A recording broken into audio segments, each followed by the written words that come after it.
By the way, this poem has some Arabic in it, so I apologize ahead of time for you guys that don't speak Arabic. Okay, so here goes. Sitting on the front porch in bliss, surrounded by my family and friends, gazing at the fireworks that embellish the night sky, my mind begins to digress, and the thoughts in my head overshadow reality. As the laughter of children echoes in accordance with the fireworks, guilt fills what was filled by joy, out of realization that the sights and sounds that envelop this joy are those that terrify the children in Syria, where they had to learn the various hues of battle smoke as a result of their apprehension, survival. But is it truly living? For true life is an exemption. They say this revolution was initiated by the robe of fire a brave man in Tunisia chose to wear. I say that fire is ancillary. This revolution was not culminated by a spark and gasoline. It was the immortal blaze surging in that man's soul, as was the case for every true patriot in Arabia. They say the fear of rebelling has died, al-khawf atad. But I say it is the ability to overcome that fear that has been born. Another day in Syria, a mother has brought back her son's mutilated body. They say her heart has been torn. I say her situation has been trivialized.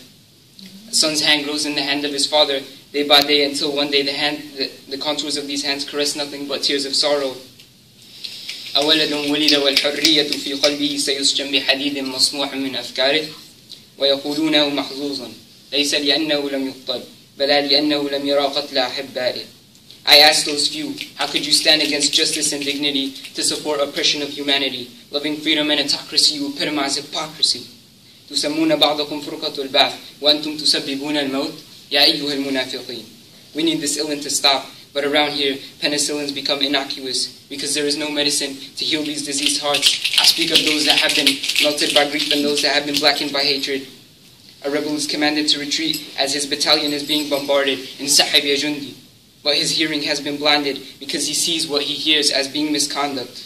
Call it dissonance, I call it reverence. Detesting the idea of living with the guilt of abandoning his fellow soldier, his brother. Why do we not feel this guilt, this obligation, as an ummah towards the people in Syria?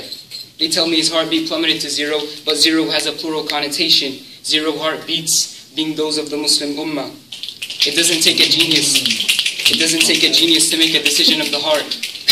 Politicians. It's politics. An old man's debate is a young man's fate. It's politics. Contemplating intervention while it shouldn't need a mention. Let me enlighten you. No life is worth a number. You say you agree? Hypocrisy. Because a number is your motivation for intervention. Politicians. They say they believe in justice, dignity, and freedom, but believing in humanity for all is undermining humanity because you are addressing what is already implied. Politicians. The ummah that shook empires has now become imperialized. The ummah that shook empires is now shook by its emperors. The future has shed light upon many. Regrettably, we have regressed into our future. They say our ummah is separated geographically. Lies. Our separation is cardiographical. We must beat with one heart. We must equivocate the fall of one with the fall of all. من سوريا لفلسطين لعراق لأفغانستان لمالي لميانمار. We must replace nationalism with mutualism to become a true ummah. We must hold an umbrella for Syria as it is rained on by this cloud of oppression. Because this is an ummah revolution. Syria is calling. Are you going to answer?